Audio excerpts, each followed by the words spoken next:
Bismillahirrahmanirrahim. Dear students, exercise 6.9 maths class 8th.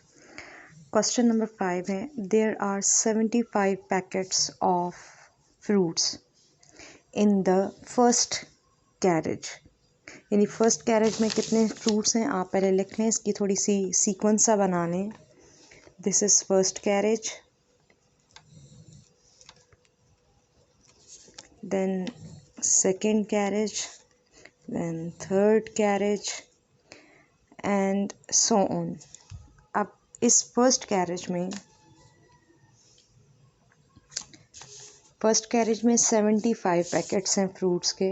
आप इसके नीचे लिखें फर्स्ट कैरेज में 75. देन देखें in the first carriage and 85 in the second. 85 second में है and 95 in the third carriage and so on.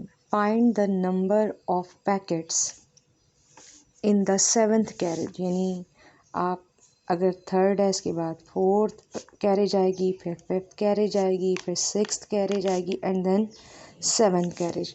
तो आपने सेवन्थ कैरेज में यहाँ पे आके सेवन्थ कैरेज में नंबर ऑफ़ फ्रूट्स निकालने हैं.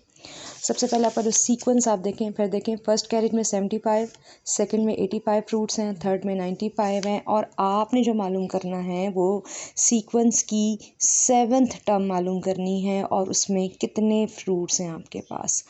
नाउ अगर थोड़ा सा गौर कीजिएगा कि इसको ज़रा गौर से देखें. 75 85 आप पहले कॉमन डिफरेंस निकालें इन दोनों का. कॉमन डिफरेंस कैसे निकालते हैं? हर अगली टर्म में से पिछली टर्म को माइनस करते हैं. अगर ये आपके पास A1 है, ये आपके पास A2 है, this is A3, this is A4, this is A5, A6, A7. आपने जो कॉमन डिफरेंस निकालना है हर अगली में से पिछली को माइनस करें, यानी A2 में से A1 को माइनस करें.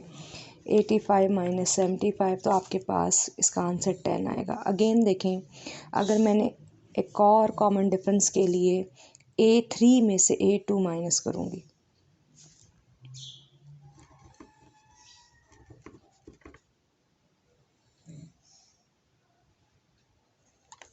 A3 आपके पास है 95 और A2 है 85. तो आप देखें common difference is same.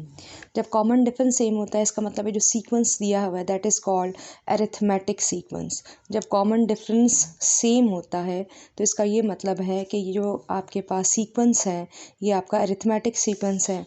Arithmetic sequence का जो जनरल फार्मूला है, this is arithmetic sequence because common difference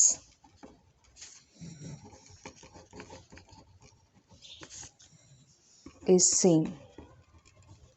So by general formula for arithmetic sequence क्या है? an is equal to a1 plus n minus 1 into d. अब हमने अगर हम हमारा टारगेट क्या है? बेसिकली हमने सेवन्थ टर्म निकालनी है. सेवन्थ टर्म का मतलब है जब जो भी हम टर्म निकालेंगे, जैसे हम 7 निकाल रहे हैं तो हम इस फार्मूले में n is equal to 7 put करेंगे.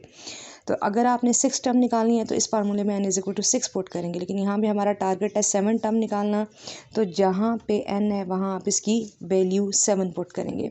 What is the first term? First term इस सीक्वेंस में देखें, A1 हमें क्या दिया हुआ है? 75. A1 की वैल्यू 75 प्लस n की जगह 7 1 माइनस 1 और d हमने निकाल लिया है 10. 75 प्लस पहले ब्रैकेट हल करें, 7 में से 1 निकालेंगे, 6 इंटू 10. 75 प्लस 10 6 आर 60 ऐड करेंगे 135. इसका मतलब है कि हमारी जो 7 टर्म आई है वो आई है 135. और आप देखेंगे जो फ्रूट्स आएंगे सेवन्थ कैरेज में उनकी वैल्यू आएगी 134. तो दिस इज़ आवर आंसर.